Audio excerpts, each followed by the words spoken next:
وہ election commission of Pakistan سے بھی مشاورت نہیں کرتی اور اپنے ایجنڈے کو یک طرفہ طور پہ بلڈوز کر کے نافذ کرنا چاہتی ہے، یہ ایک نہایت خطرناک مثال ہے، کیونکہ اگر یہ مان لی جائے تو کل کو ہر حکومت اپنے مرضی کے انتخابی قوانین بنائے گی اور اس سے الیکشن چرانے کی کوشش کرے گی۔ تو اگر آپ حکومت کے انتخابی پیکج کو دیکھیں، میں صرف دو چیزیں آپ کو پیش کروں گا۔ آئین کا جو آرٹیکل 51 سب سیکشن 5 ہے، آرٹیکل 51(5), وہ یہ کہتا ہے کہ the seats in the National Assembly shall be allocated to each province and federal capital on the basis of population in accordance with the last preceding census officially published۔ Article 51 sub close 5 کہہ رہی ہے کہ جو انتخابی حلقے بنائے جائیں گے اور جو انتخابی حلقوں کی تقسیم ہوگی صوبوں کے درمیان، وہ پاپولیشن آبادی کی بنیاد پر ہوگی۔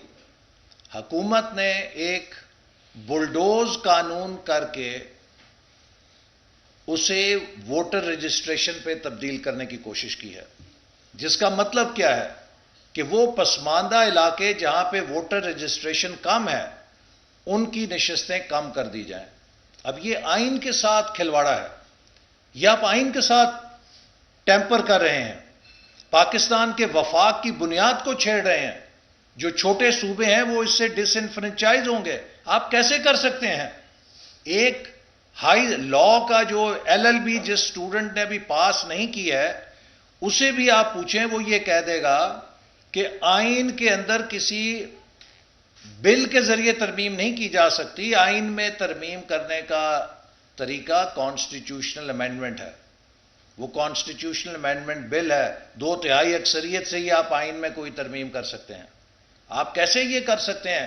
یعنی کہ اس سے آپ دیکھیے کتنے نالائق بیٹھے ہیں وہاں پر کہ جنہیں یہ نہیں پتا، کہ جنہوں نے آئین تک نہیں پڑھا ہوا، اور وہ ڈاکٹر صاحب جو جن کی ڈاکٹریٹ کی ڈگری پہلے ہی جعلی قرار دی جا چکی ہے، یہی اس کے نتیجے ہیں کہ آپ آئین کے ساتھ کھلواڑ کر رہے ہیں اور آپ کو پتہ ہی نہیں کہ آئین میں کیا لکھا ہوا ہے، اور آپ ایک بوگس قانون سازی کر رہے ہیں۔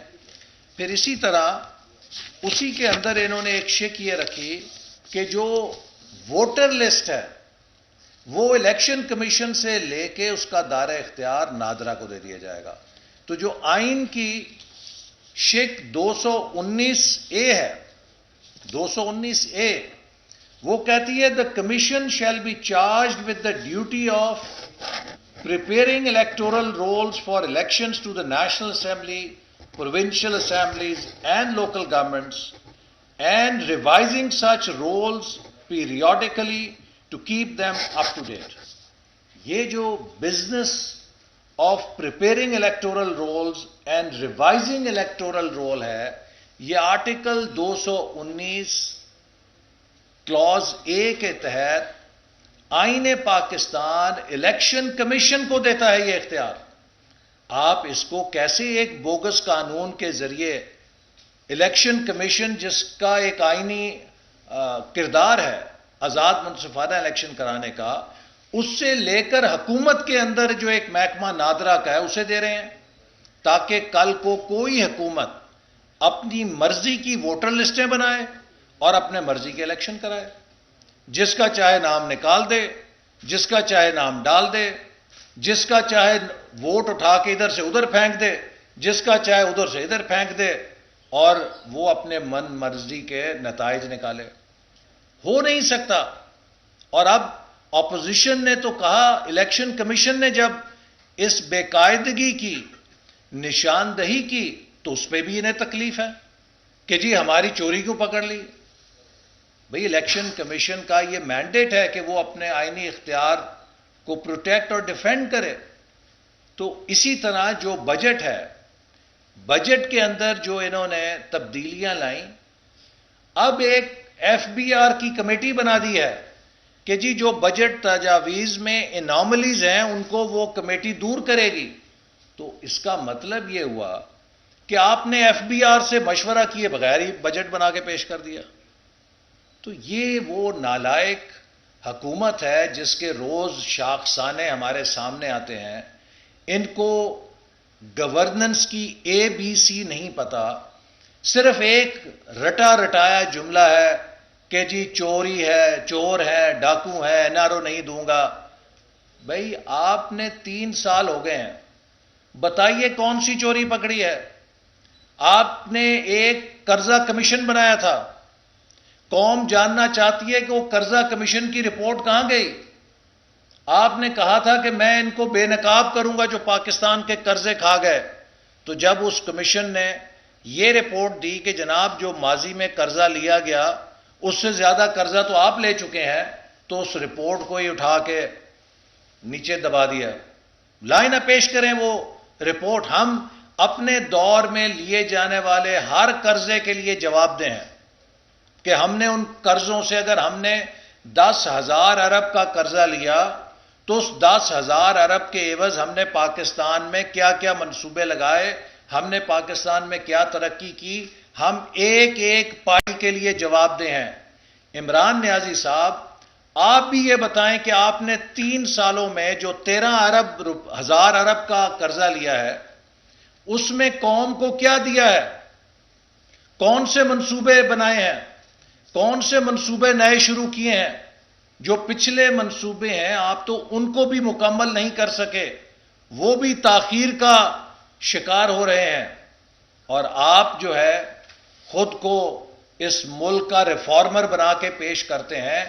جس دن آپ جائیں گے جو پھندے آپ اس قوم کی گردن میں چھوڑ جائیں گے، ان پھندوں سے نکلنا آسان نہیں ہوگا. چونکہ آپ کے جو 13,000 ارب کے قرضے ہیں، آپ نے صرف وہ اپنی نااہلی اور نالائکی کا خسارہ پورا کرنے میں جھونکے ہیں. جو کرنٹ ایکسپینڈیچر آپ نے بے قابو کیا ہے اور جو آپ وسائل بڑھانے میں ناکام رہے ہیں، تو جو خسارہ بجٹ کا تھا اس خسارے کو پورا کرنے کے لیے آپ قرضہ قرضہ قرضہ کھاتے ہی نہیں رہے، آپ قرضہ پیتے بھی رہے ہیں. اور اس کا نتیجہ یہ ہے کہ آج پوری قوم کا ہر فرد 2.25 لاکھ روپے کا مقروض ہے. آپ تو ایک ایک روپے پہ ہمیں حساب کر کے بتاتے تھے، 1 روپیہ ڈی ویلیویشن ہوتی ہے تو اتنے ارب کا قرضہ قوم پہ چڑھتا ہے. آج آپ بتائیے کتنے 100 ارب کا قرضہ آپ نے، ہزاروں ارب کا قرضہ قوم پہ چڑھایا ہے. تو اس لیے میں یہ کہنا چاہتا ہوں کہ یہ حکومت پاکستان کے آئین سے کھیل رہی ہے، یہ پاکستان کی جمہوریت سے کھیل رہی ہے، یہ پاکستان کی گورننس سے کھیل رہی ہے، یہ پاکستان کی معیشت سے کھیل رہی ہے. اور ان کا ایک ایک دن قوم پہ کئی 100 ارب روپے بھاری پڑ رہا ہے. کل وزیر صاحب نے یہ بھی فرمایا کہ جو قوانین بلڈوز کیے گئے ہیں ان پہ نظر ثانی نہیں ہو سکتی. یہ ایک اور ثبوت ہے کہ یہ حکومت کسی معاہدے کے اوپر کھڑی نہیں ہو سکتی. حکومت نے اسپیکر کے ذریعے اپوزیشن کے ساتھ معاہدہ کیا، جسے قومی اسمبلی میں پڑھ کے سنایا گیا کہ ڈپٹی اسپیکر کے خلاف اپوزیشن کی شکایت تھی کہ انہوں نے قانون سازی بلڈوز کی ہے، اور ہم اس قانون سازی پہ نظر ثانی کے لیے ایک کمیٹی بنا رہے ہیں جو اس بات کی رپورٹ دے گی کہ کس طرح اس جعلی قانون سازی کو واپس لیا جائے یا درست کیا جائے. اور اب کل بابر اعوان صاحب نے کہا ہے کہ وہ ڈن ڈیل ہے، اس کے اوپر کوئی نظر ثانی نہیں ہو سکتی. یہ انہوں نے قومی اسمبلی کی بھی توہین کی ہے اور اپنے اسپیکر کی بھی توہین کی ہے کہ جنہوں نے یہ معاہدہ سب کے سامنے، قوم کے سامنے قومی اسمبلی میں پڑھ کے سنایا تھا. اس لیے ہم کہتے ہیں کہ یہ حکومت ناقابل اعتبار ہے. ان کی کسی لفظ پہ اعتبار نہیں ہے. ان کے 2 چہرے نہیں ہیں، کوئی درجن چہرے ہیں. ہر صورت میں یہ نیا چہرہ پیش کرتے ہیں، اور جب ان کی دم پہ پاؤں آتا ہے تو یہ پیروں میں گر جاتے ہیں، اور جب وہ مسئلہ حل ہوتا ہے تو یہ پھر اپنی منافقت کا چہرہ لے کر آ جاتے ہیں اور منکر ہو جاتے ہیں ہر بات سے جو انہوں نے طے کی ہوتی ہے. تو اس لیے اس حکومت کی کسی بات کے اوپر اعتماد اور اعتبار کرنا ممکن نہیں رہا. بہت شکریہ.